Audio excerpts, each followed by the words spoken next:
So we're going to be looking at three different pieces here. We're going to be looking at an article from the New York Times from 1964. We're going to be looking at a song, and we are going to be looking at a quote from Edmund Burke.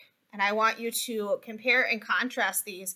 And the assignment is going to be that you're going to complete a strong paragraph or a power paragraph, if you still remember those days, about how these compare and contrast to each other, but also what is the role that an individual has to society and has to each other within that society. So first we're going to read through the article from the New York Times by Martin Gansberg. 38 who saw murder didn't call the police. For more than half an hour, 38 respectable, law-abiding citizens in Queens watched a killer stalk and stab a woman in 3 separate attacks in Kew Gardens. Twice, their chatter and the sudden glow of their bedroom lights interrupted him and frightened him off. Each time he returned, sought her out, and stabbed her again. Not one person telephoned the police during the assault. One witness called after the woman was dead. That was 2 weeks ago today.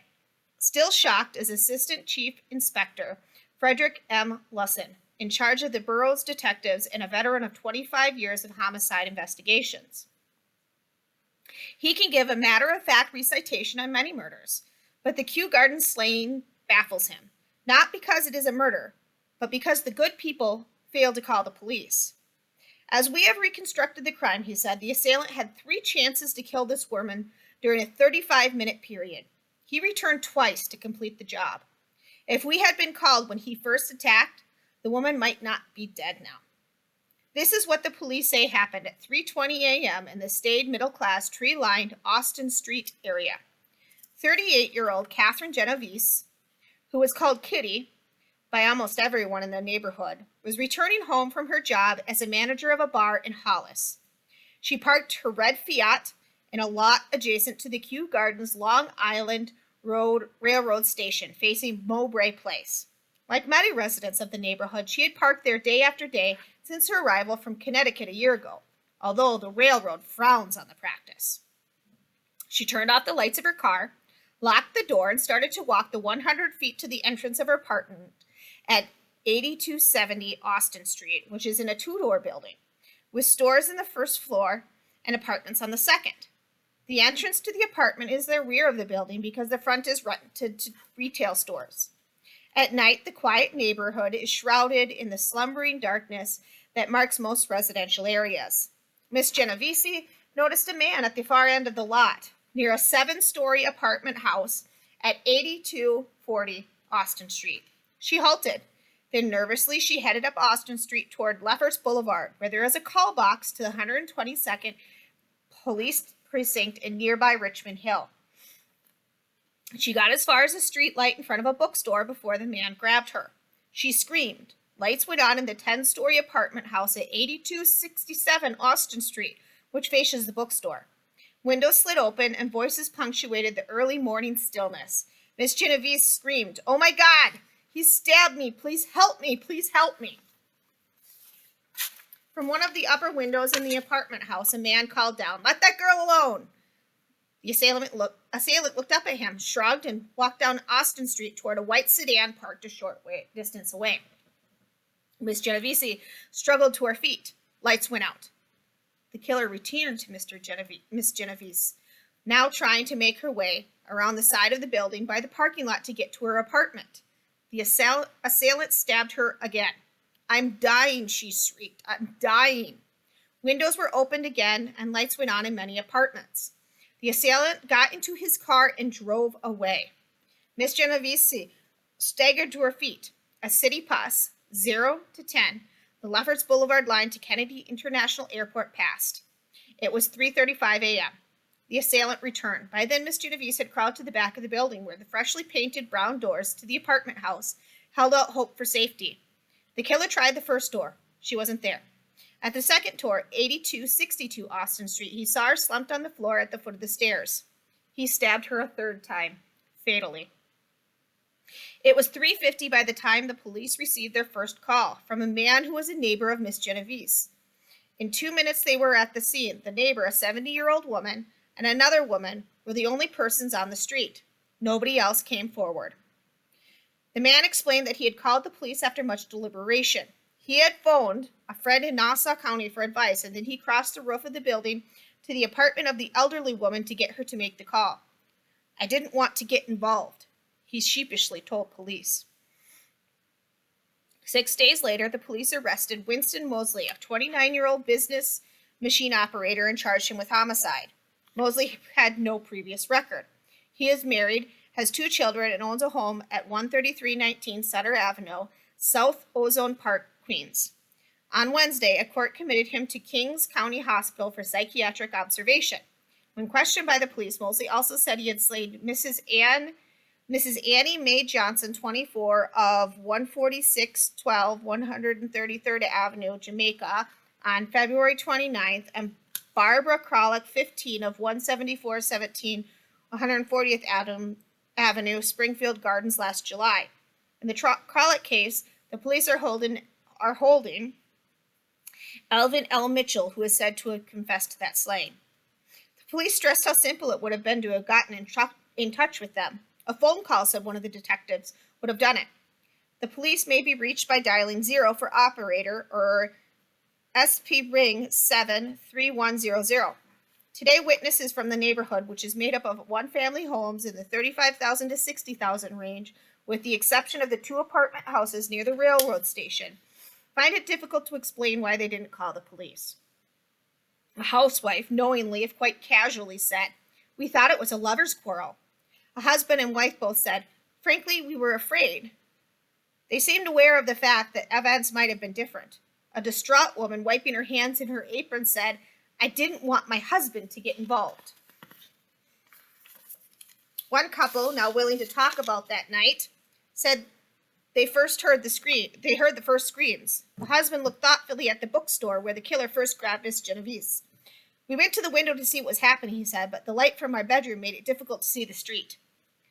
The wife, still apprehensive, added, "I put out the light and we were able to see better." Asked why they hadn't called the police, she shrugged and replied, "I don't know." A man peeked out from a slight opening in the doorway to his apartment and rattled off an account of the killer's second attack. Why he hadn't called the police at the time? "I was tired," he said without emotion. "I went back to bed." It was 4:25 a.m. when the ambulance arrived to take the body of Miss Genovese. It drove off. Then, a solemn police detective said, the people came out. The above reported events are true and took place on March 14, 1964. The brutal murder of Kitty Genovese and the disturbing lack of action by her neighbors became emblematic in what many perceived as an evolving culture of violence and apathy in the United States. In fact, social scientists still debate the causes of what is now known as the Genovese syndrome.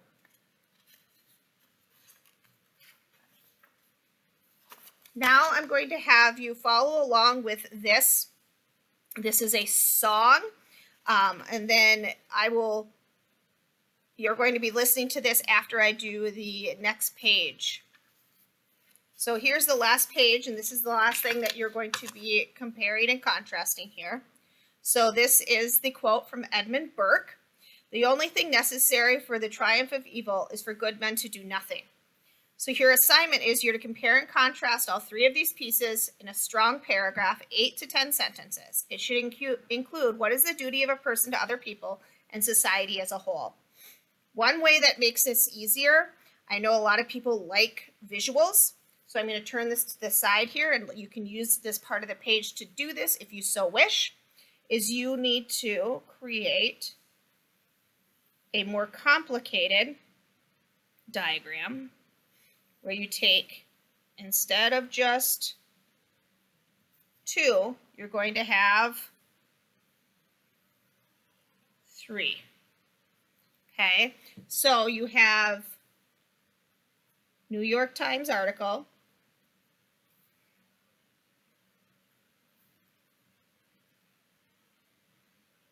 okay, you can have the song, and that's going to be called Outside a small circle of friends. And that's by Phil Ochs. And then you're going to have the quote. Okay, so we read the New York Times article together. This is the one we're talking about the murder of a young woman.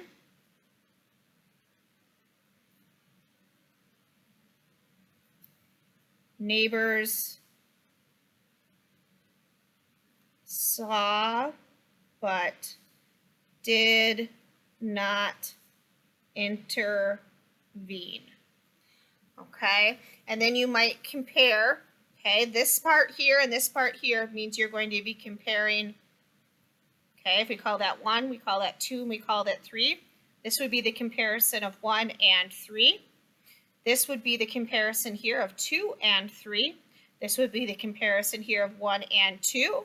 And then here we would have the comparisons, the things that would be in common with 1, 2, and 3. Okay, you can see where they intersect here. So what might all 3 of them have in common? So now you're going to listen to the song Outside of a Small Circle of Friends. I want you to think about and compare the lyrics to the melody. What do you think about when you hear the song itself? And then you have to listen to what's being said in the song itself. So compare the lyrics and the melody. Okay, that's going to help you a little bit. Okay, and so you're going to compare all 3 and then write a nice strong paragraph doing such. That's your assignment.